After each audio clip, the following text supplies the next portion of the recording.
To talk more about the Occupy movement and where it stands on its one-year anniversary, artist Molly Crabapple, who was arrested at yesterday's protest, joins us now. Molly, welcome. So tell us, what led up to your arrest? So I've been involved with Occupy Wall Street for about a year. I live across the street from Zuccotti Park, and I've been doing protest posters and going to marches. However, I'm the biggest wuss in the world and always stay on the sidewalk and never engage in the acts of civil disobedience that so many other people do. This time, I was just walking on the sidewalk when an officer grabbed me by the arm, pulled me into the center of the street, and arrested me.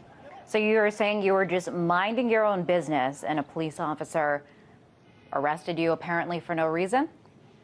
Exactly. So we were walking across Pine Street, and the cops had blocked off a road and were directing people to the other side of the street. I saw police officers in front of me grabbing the arms of women, and at first I thought that they were just trying to, sort of control the flow of traffic, of people. But then I realized that what they were doing was pulling us into the center of the street and arresting us. And what were you charged with? We were charged with obstructing traffic. Okay, so this happened to you yesterday. Kind of stepping back and looking at the bigger picture and the way the protest played out, how would you describe them? Occupy was something I think a lot of people didn't believe could happen in America. I, like many other people, was incredibly inspired by the London student protests, by the people in Tahrir Square, but at first I was skeptical. I thought Americans were too apathetic for that. Occupy proved that they weren't. Over the last year, we've seen incredible acts of bravery and solidarity on the part of Occupy, and also extreme police repression. You have to remember that every time they arrest people, we're being locked in cells from 10 to 42 hours, in cold, overcrowded cells. And just the arrest itself is a punitive measure. And would you say, it sounds like in your situation that you didn't do anything to provoke it, that you were just arrested for no reason.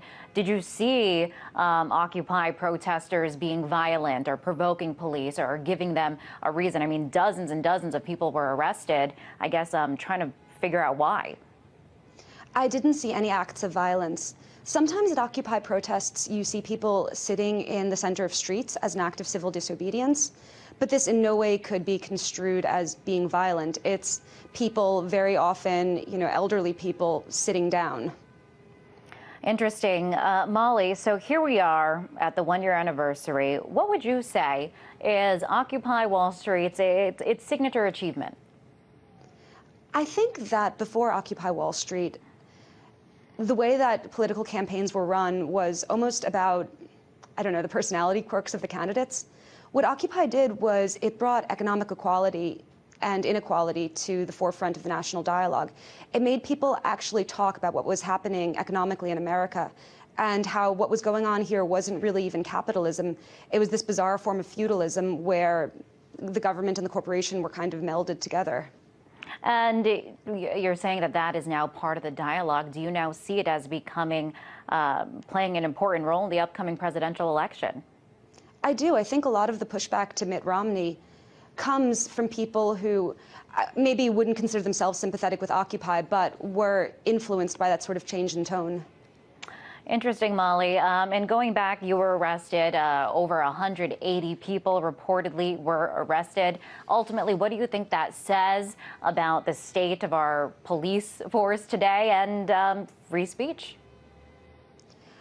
I think that the right to freedom of assembly right now is kind of a joke.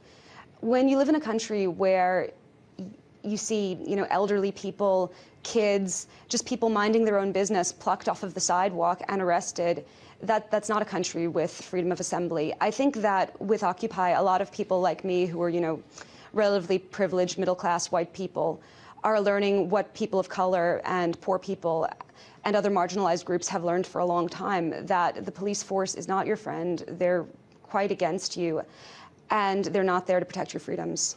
All right, Molly, really appreciate you coming on the show. Stay safe out there while you're protesting. That was artist Molly Crabapple. Thank you.